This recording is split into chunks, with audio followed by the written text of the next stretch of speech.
Sejam muito bem-vindos a mais um episódio do Papo de Marketing. Hoje vamos desvendar uma das histórias mais fascinantes e ao mesmo tempo tristes da aviação moderna. Imaginem um projeto grandioso, literalmente gigantesco, que custou bilhões de dólares, mobilizou os maiores engenheiros do mundo e prometia revolucionar o transporte aéreo global e simplesmente não decolou como esperado. Estamos falando do Airbus A380, aquele super jumbo que parecia ter saído de um filme de ficção científica, mas que na realidade se tornou um dos maiores desafios da indústria aeronáutica nas últimas décadas. Então, fique conosco, apertem os cintos, aproveitem o voo, porque o Papo de Marketing está decolando.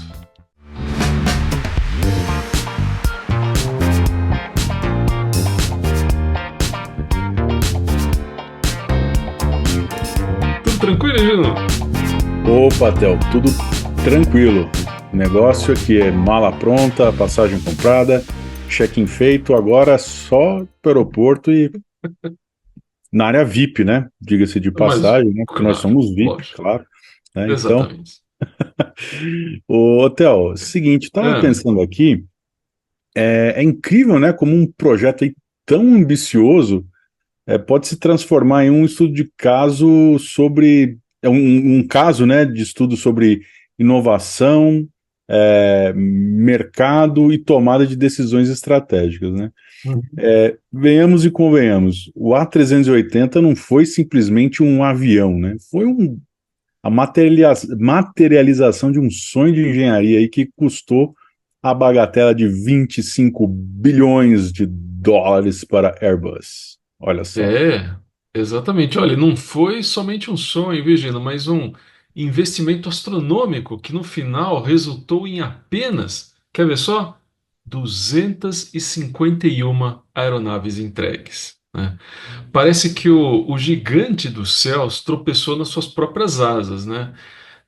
Aqui nós vamos entender exatamente como e por que isso aconteceu, explicando 6 principais motivos do porquê essa tragédia realmente aconteceu. Então, vamos começar pelo motivo número um: design datado. Vamos começar a nossa história aqui falando de tecnologia.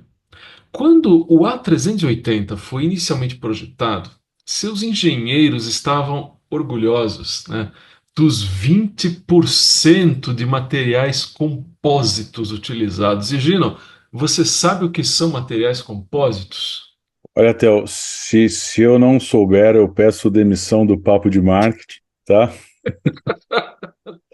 Eu já estou escutando alguma coisa aqui da produção, né? Mas não precisa soprar não, produção. O seguinte, vamos explicar aos nossos queridos ouvintes e telespectadores.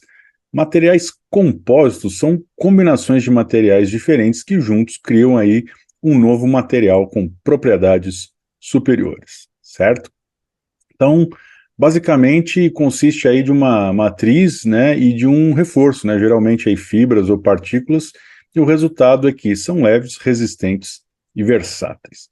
Então, Uhum. geralmente, a gente pode encontrar exemplos desses materiais na fibra de carbono, fibra de vidro, que, aliás, é amplamente utilizado nas indústrias aeroespacial e automotiva, né? A Fórmula 1 está cheia de fibra de carbono. Muito bom, Gino. Olha, fica tranquilo que você passou no processo de avaliação, tá? Então a sua Opa, vaga está garantida aqui no papo. maravilha, obrigado. Então, gente, olha só. É isso aí, parecia impressionante na época. Então, imagine uma aeronave com parte significativa de sua estrutura feita de materiais avançados, de tudo isso que o Gino comentou para nós aqui. Só que o mercado se move uma velocidade impressionante. Enquanto o A380 comemorava seus 20%, seu concorrente Boeing 787 já chegava a incríveis 80%. Isso mesmo, 80% de materiais compósitos. É como se o A380 tivesse saído da fábrica usando um smartphone de 2010, quando o mercado já está no iPhone 16. É, e não é só uma questão de números, né? Hum, Esses materiais compostos, eles significam muito mais do que eles realmente parecem, né? Então, cada grama a menos na estrutura de um avião, né, representa a economia de combustível, menor custo operacional e aí maior eficiência, né? Principalmente na contemporaneidade, que isso é muito discutido, né? Uhum. E acontece aí que o A380 nesse quesito, ele já nasceu defasado, né? Então, era como um gigante pesado tentando competir aí com atletas, né? Então, não rolou. Não rola mesmo, Gino. Isso aí quer dizer que a tecnologia não é apenas sobre números, né? É sobre inteligência de design. E nesse aspecto, o A380 já começou literalmente perdendo a corrida. E por falar em corrida, Théo, vamos ao motivo número 2. O, o problema dos motores. Então, Pois é. a gente fala de motor, né? O motor do A380 são praticamente aí um thriller de negócios, né? Então, em 2003, né, quando o projeto foi lançado, os fabricantes de motores fizeram promessas grandiosas sobre eficiência e que, claro, simplesmente não foram cumpridas. Então, imagina só a seguinte cena, Théo. Os executivos da Airbus confiando piamente nas garantias do que não haveria nada de melhor em consumo de combustível por anos. E 3 anos depois, surgem motores 15% mais eficientes no mercado. Pois é, né? É um caso clássico, né, Gino, de como promessas corporativas podem ser muito, mas muito voláteis. E esses fabricantes de motores, essencialmente, mudaram todo o cenário competitivo em questão de poucos anos. Então, para uma indústria que trabalha com margens de lucro extremamente apertadas e também, né, ciclo de desenvolvimento de aeronaves que levam décadas, esse tipo de mudança súbita pode ser literalmente fatal. E foi o que aconteceu com a 380. Bem que você falou aí das margens de lucro extremamente apertadas, né? Então, eu vou fazer uma pergunta para você. Você Ah, sabe como é que você fica milionário trabalhando na aviação? boa pergunta. Sendo bilionário. Justamente você perde muito dinheiro, né, nas operações. Então, para você ser milionário, basta você ser bilionário, né? Que vai Isso perder uma aí. graninha aí, né? Porque realmente o custo operacional é o que manda, né? Então, o que a Airbus aí apostou todas as suas fichas em uma tecnologia que rapidamente aí ela se tornou obsoleta, né? Então é como você investir milhões em um smartphone e descobrir que em 2 anos ele já é um modelo ultrapassado. Olha só. É isso mesmo. É isso aí. Isso nos leva, Gino, ao motivo número 3, o chamado fim dos quadrimotores. Olha só, é fascinante observar como o A380 se tornou literalmente o último grande projeto de aeronave quadrimotor. O mercado inteiro estava migrando para aviões bimotores com muito mais eficiência. Então, as companhias aéreas começaram a ver os quadrimotores como verdadeiros dinossauros voadores, né? Enormes, pesados e caros de operar. Tanto é que os únicos jatos e passageiros com 4 motores eram o Boeing 747-8, o Airbus A380, que é o nosso caso, e o A340.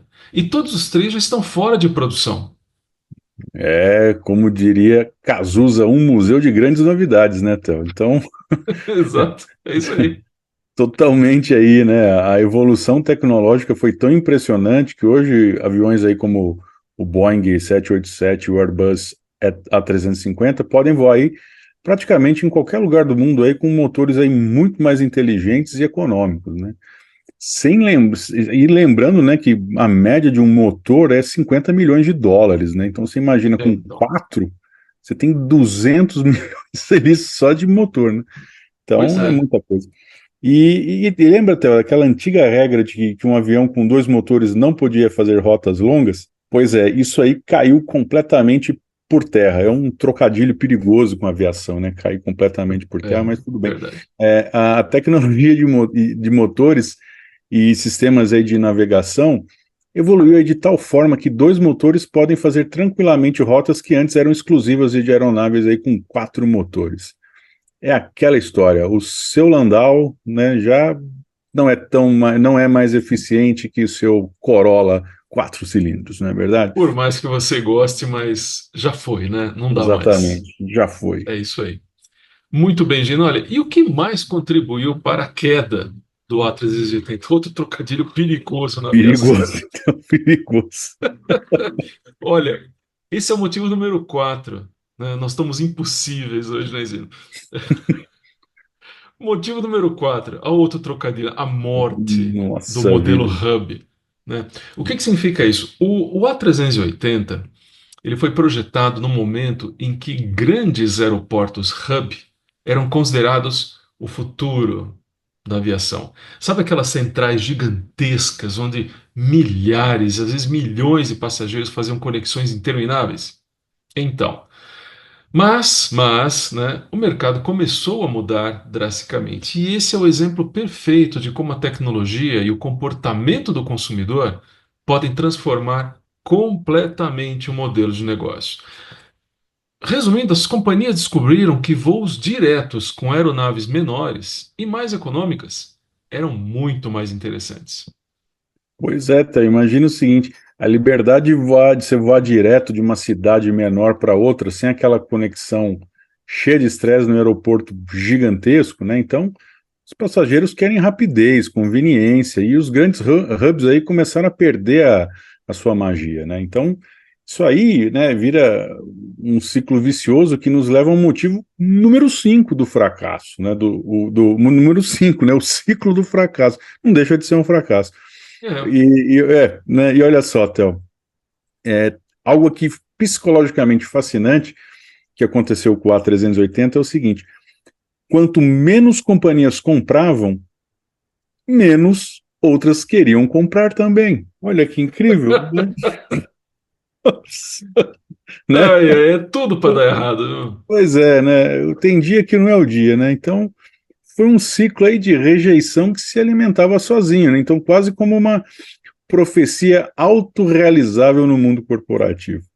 É aquele famoso efeito manada em ação, não é? Assim, ninguém queria ser o primeiro a fazer algo arriscado, então todos esperavam para ver o que os outros fariam. Olha, é incrível, Gino, como decisões corporativas podem ser influenciadas não apenas por dados técnicos, mas por uma espécie de, vamos chamar, ah, psicologia de mercado, né?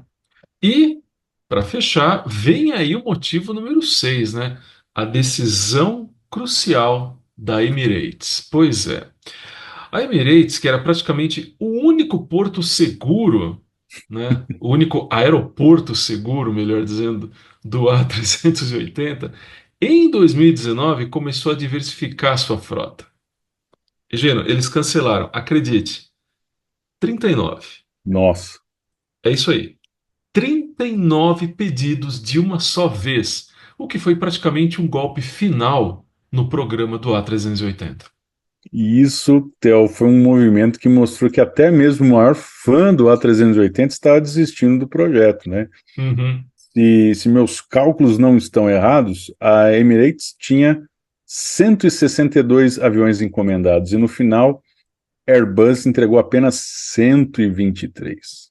Que paulada. Então. Pois é, isso mesmo. E olha, Gina, esse movimento não apenas sinalizou o fim do programa, mas representou uma mudança estratégica profunda na forma como as companhias aéreas pensam sobre suas frotas. Mas afinal de contas, qual que é a grande lição aqui? Vamos lá. 251 aeronaves entregues. Um investimento inicial de 25 bilhões, que não decolou como a Airbus esperava. A verdadeira lição vai muito além do A380. É um recado fundamental para qualquer empresa, não apenas na aviação. A inovação não é sobre tamanho, é sobre adaptabilidade. O mercado não vai perdoar quem não consegue se reinventar rapidamente. Então, seja você uma startup ou uma gigante como a Airbus, a chave está em sempre estar um passo à frente, ser flexível, estar disposto a literalmente abandonar projetos que não funcionam e ter um pouquinho de coragem, pelo menos, para começar de novo. Fechou a conexão, Gino? Deixa eu ver. Produção? Fechou. produtor tá aqui, tá atento. Hoje ele está atento. Ótimo. Então, não se esqueçam de se inscrever no nosso canal, deixem seu like, comente, compartilhe, não custa nada e você nos ajuda a continuar a produzir conteúdos como esse para você. Lembre-se que você pode também nos assistir e ouvir nossos programas no site papomarketing.wordpress.com. Muito obrigado pela sua atenção e pela sua companhia. Nos vemos em breve no nosso próximo voo. Até mais. Tchau. Pessoal, é isso aí. Mande para quem você gosta, mande para quem você não gosta. O importante é compartilhar e vamos, fazer nosso podcast decolar aí com vocês. Olha só que trocadilho horrível que eu fiz. Mas é isso. Muito obrigado pela atenção de vocês aí. E é isso aí. Vamos voar, certo? Mas, vamos voar com consciência. Muito bem. Não sei porque eu falei isso, mas tudo bem. Um grande abraço. Acabou as ideias, Então, é isso aí. E obrigado. Coca-Cola.